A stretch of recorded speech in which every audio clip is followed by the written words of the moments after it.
வாசல்ல டேபிள்ல உட்காந்துக்கிட்டு டீ குடிச்சுக்கிட்டு இருந்த சாரதா கிட்ட லஞ்ச் பேக் எடுத்துட்டு வந்தாரு பிரசாத். சாரதா, என்னன்னு சொல்லுங்க. நமக்கு ஏசிக்காக மருமக வீட்ல இருக்கிறவங்கள கஷ்டப்படுத்துறது நல்லா இல்லம்மா. கொடுத்த அறிவுரைக்கு ரொம்ப நன்றி. ஆமா, மருமக என்ன பண்றா? பையனுக்காக டிஃபன் ரெடி பண்றா. நீங்க சாப்பிட்டீங்களா? சாப்பிட்டேனே. அப்படின்னா ஒழுங்கா நடைய கட்டுங்க. உட்காந்து குமாஸ்தா வேலை பார்த்து மாசம் பிறந்தா சம்பளத்தை கொண்டு வந்து கையில கொடுங்க. கிளம்புங்க.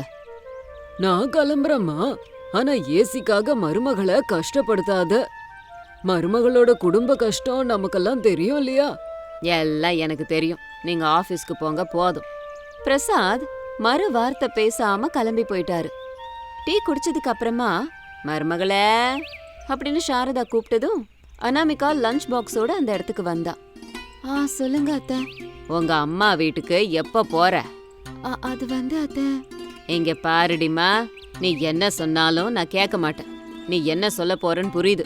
நீ உங்க வீட்டுக்கு போய் ஏசிக்கு பணம் வாங்க மாட்ட, அது எனக்கு புரிஞ்சிருச்சு அப்படின்னு அனாமிகா கையில இருந்து லஞ்ச் பாக்ஸ வாங்கிக்கிட்டு ஆபீஸ்க்கு ரெடி ஆகிட்டு இருந்த மகன் ரமேஷ் கிட்ட வந்தாங்க. ஆபீஸ்க்கு கிளம்பிட்டியாப்பா? ஆமாம்மா, மணி 9 தாண்டிடுச்சு. ஏற்கனவே 10 நிமிஷம் லேட்டு. வேகமா போனோம்.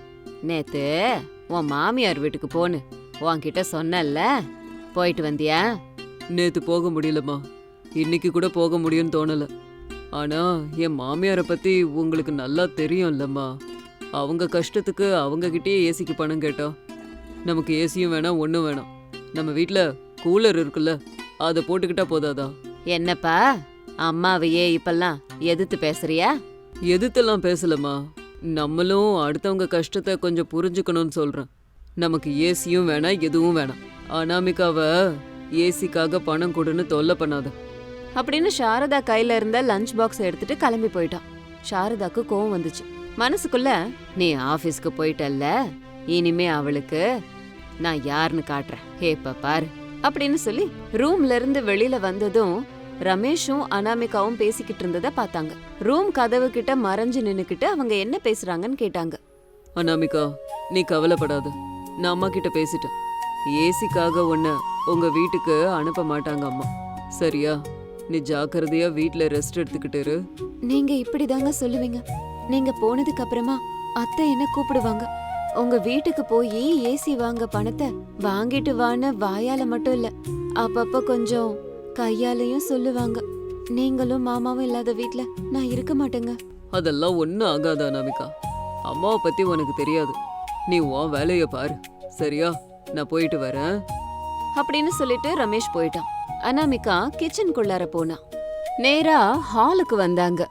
மனசுக்குள்ள, எந்த பக்கம் இவ, அந்த பக்கம் அவன். அனாமிகா வீட்டுக்கு அவளை அனுப்பி ஏசிக்கு பணத்தை வாங்கிட்டு வாடின்னு சொல்ல எந்த வகையிலயும் வழி இல்லைன்னு இப்ப எனக்கு புரிஞ்சிருச்சு. இனிமே நான் தான் கோதாவில இறங்கணும்னு நினைக்கிறேன். அனாமிகாவோட அம்மா அப்பா வீட்டுக்கு போய் ஏசிக்கு தேவையான பணத்தை நம்மளே வாங்கலாம் அப்படின்னு சாரதா அனாமிகா கிட்ட சொல்லாம வீட்ல இருந்த ஸ்கூட்டரை ஓட்டிக்கிட்டு அனாமிகாவோட அம்மா வீட்டுக்கு போனாங்க. அனாமிகா வீடு முழுக்க தேடினா. அவளோட மாமியார் சாரதாவை காணோம். வீடு முழுக்க தேடிட்டேன், அத்தைய என்ன எங்கேயுமே காணோம். எங்க போயிருப்பாங்க?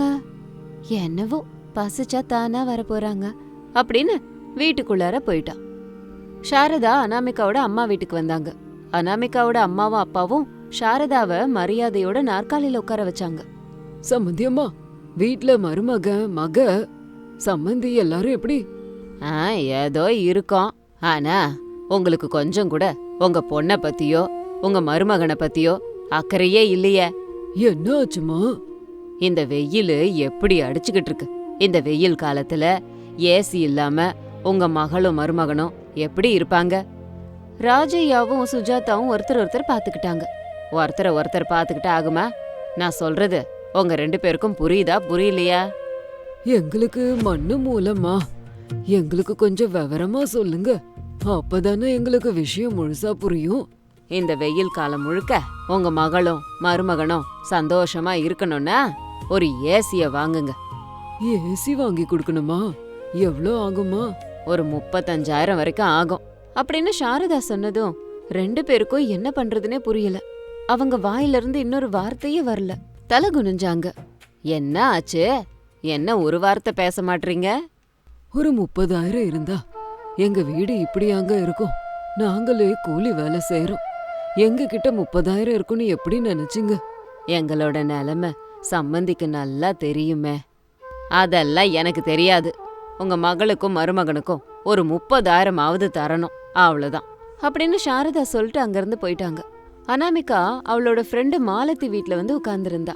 மாலதி கூல்ட்ரிங்க கொண்டு வந்து கொடுத்தா. மாலதி, எதுக்குடி இதெல்லாம்? குடி, எவ்வளவு நாள் கழிச்சு மீட் பண்றோம், கூல்ட்ரிங்க் தானே, குடி. 2 பேரும் கூல்ட்ரிங்க்ஸ் குடிச்சதுக்கு அப்புறமா, ஆமா உன்னோட லைஃப் எப்படி இருக்கு அனாமிகா? நடுத்தர குடும்பம் எப்படி இருக்கும்னு உனக்கு தெரியாதா? என்கிட்ட கேள்வி வேற கேக்குற. அது சரி, ஃபோன் பண்ணி என்ன அர்ஜென்ட்டா வர சொன்னியே, என்ன விஷயத்துக்கு வர சொன்ன? நாங்க புதுசா ஏசி வாங்கணும், அத உன்கிட்ட காமிக்கிறதுக்கு தான் வீட்டுக்கு வான்னு சொன்னேன். மாலதி, நீ ஒரு பணக்காரி, எத்தனை ஏசி வேணாலும் வாங்குவ. சரி, ஓகே, நான் எங்க வீட்டுக்கு போறேன். அது இல்ல அனாமிகா, என் பழைய ஏசி வேலை செய்யுது. ஒரே ஒரு விஷயம், பாடியில மட்டும் அங்கங்க சில டென்ட் எல்லாம் இருக்கு. அத நீ கொண்டு போய் சரி பண்ணிட்டு இந்த வெயில் காலத்துக்கு யூஸ் பண்ண. அத நீ எடுத்துட்டு போவேன்னு நினைச்சுதான் கூப்பிட்டேன் அப்படின்னு சொன்னதும் அனாமிகா சந்தோஷப்பட்டா. ரொம்ப தேங்க்ஸ் மாலதி. ஒரு ஏசி வாங்கி போடுன்னு என் மாமியார் எப்ப பார்த்தாலும் என்கிட்ட சண்டை போடுறாங்க. யுத்தமே நடக்குது. இப்போ நான் இந்த ஏசிய கொண்டு போய் சரி பண்ணி மாட்டுறேன். அனாமிகா, இது சம்மர். ஏற்கனவே ஏசிக்கு கூலர்ஸ்க்கெல்லாம் பயங்கர டிமாண்ட் இருக்கும். அதனால அது சம்பந்தப்பட்ட ஸ்பேர் பார்ட்ஸ் எல்லாம் கூட ரொம்ப விலை அதிகமா இருக்கும். சரிடி மாலதி, அது எல்லாத்தையும் நான் பாத்துக்கிறேன். உனக்கு ரொம்ப ரொம்ப தேங்க்ஸ். அடியே, நமக்குள்ள எதுக்குடி தேங்க்ஸ் எல்லாம்? பைத்தியம். போய் இதை சரி பண்ணி மாட்டு, நல்லா வேலை செய்யும். கரண்ட் பில் கொஞ்சம் அதிகமா வரும், பாத்துக்க. கண்டிப்பா மாலதி அப்படின்னு அனாமிகா அந்த பழைய ஏசிய மாலதி கிட்ட இருந்து வாங்கிக்கிட்டு வீட்டுக்கு போனா. பழைய ஏசிய அம்மா அப்பா வீட்டுக்கு கொண்டு வந்திருந்தா. அதை பார்த்து அவங்க ரொம்ப ஆச்சரியப்பட்டாங்க. என்னடிமா இது? கவலைப்படாதம்மா, முதல்ல நான் சொல்றத முழுசா கேளுங்க. என்னம்மா சொல்ல போற? இதுக்கு முன்னாடி உன் மாமியார் வந்தாங்க. ஏசி வேணும்னு 30,000 ரூபாய் கேக்குறாங்க. என்ன சொன்னாலும் கேட்காம பணம் வேணும்னு சொல்லி கிளம்பிட்டாங்க. நானும் அம்மாவும் அதை பத்தி தாம்மா இப்ப பேசிக்கிட்டு இருந்தோம். ஏசி வேணும்னு என்ன எப்ப பார்த்தாலும் வறுத்து திங்குறாங்கம்மா என்னோட மாமியார். அதனாலதான் அதை தாங்க முடியாம என் ஃப்ரெண்டு கிட்ட சொல்லி இதோ இந்த ஏசி எடுத்துட்டு வந்திருக்கேன். இத கொஞ்சம் ரிப்பேர் பண்ணா சரியாயிடும். என்ன பண்ணலான்னு யோசிச்சுக்கிட்டு இங்க வந்தேன்பா அப்படின்னு சொல்லிட்டு இருக்கும்போது அனாமிகாவுக்கு அவங்க தோட்டத்துல இருந்த ப்ளூ கலர் ட்ரம் ஞாபகம் வந்தது. உடனே அவளுக்கு ஒரு சூப்பர் ஐடியா வந்தது. அந்த ப்ளூ ட்ரம்ம கட் பண்ணி அதுல ஏசிய ஃபிக்ஸ் பண்ணா. அத பார்த்து ராஜையாவும் சுஜாதாவும் ரொம்ப சந்தோஷப்பட்டாங்க. அப்பா, நான் வந்த வேலை முடிஞ்சு போச்சு. இனிமே நீங்க ஏசிக்கு பணத்தை ஏற்பாடு பண்ணணுங்கிற அவசியமே இல்ல. இந்த ப்ளூ ட்ரம் ஏசிய நீங்க தான் வாங்கி கொடுத்தீங்கன்னு சொல்லி நான் வீட்ல கொண்டு போய் மாட்டுறேன். உன் மாமியார் வாயில விழாம கொஞ்சம் பாத்துக்கோமா. சரிம்மா, அதையெல்லாம் நான் பாத்துக்கிறேன். நீங்க 2 பேரும் ஜாக்கிரதையா இருங்க அப்படின்னு அனாமிகா ப்ளூ ட்ரம் ஏசியை எடுத்துக்கிட்டு வீட்டுக்கு வந்தா. சாரதா அதை பார்த்து, என்னம்மா மருமகளே இது? இது ப்ளூ ட்ரம் ஏசி அத்தை. ப்ளூ ஸ்டார் ஏசி கேள்விப்பட்டிருக்கேன், ப்ளூ ட்ரம் ஏசி இது வரைக்கும் நான் கேள்விப்பட்டதில்லையே. இது புது கம்பெனி அத்தை. எங்க அப்பா மாதிரி கஷ்டப்படுறவங்கள நினைச்சு பார்த்து இந்த மாதிரி ஒரு கம்பெனி குறைஞ்ச விலையில ஏசி தயாரிக்கிறாங்க. நல்ல வேலை செய்யுது. அப்புறம் எதுக்கு லேட் பண்ணிக்கிட்டு சீக்கிரமா ஹால்ல மாட்டு. எல்லாரும் சந்தோஷமா இந்த ப்ளூ ட்ரம் ஏசிய போட்டுக்கிட்டு இருப்போம். சந்தோஷமா தூங்கலாமே. சரிங்க அத்தை அப்படின்னு சாரதா பாத்துட்டு இருக்கும்போதே அனாமிகா ஏசிய ரொம்ப கஷ்டப்பட்டு இன்ஸ்டால் பண்ணா. அதுல இருந்து எல்லாரும் அந்த ஏசி கீழே உட்கார்றது, சாப்பிடுறது, தூங்குறது எல்லாம் பண்ணாங்க. வெயில் கால சூடுல இருந்து சந்தோஷமா இந்த ஏசியால தப்பிச்சாங்க. இப்படி ஏழை மருமக அனாமிகா சந்தோஷமா வாழ இந்த ஏசி உதவுச்சு. இது இன்னைக்கு ஸ்டோரி. இன்னொரு ஸ்டோரியில உங்களை மீட் பண்றேன்.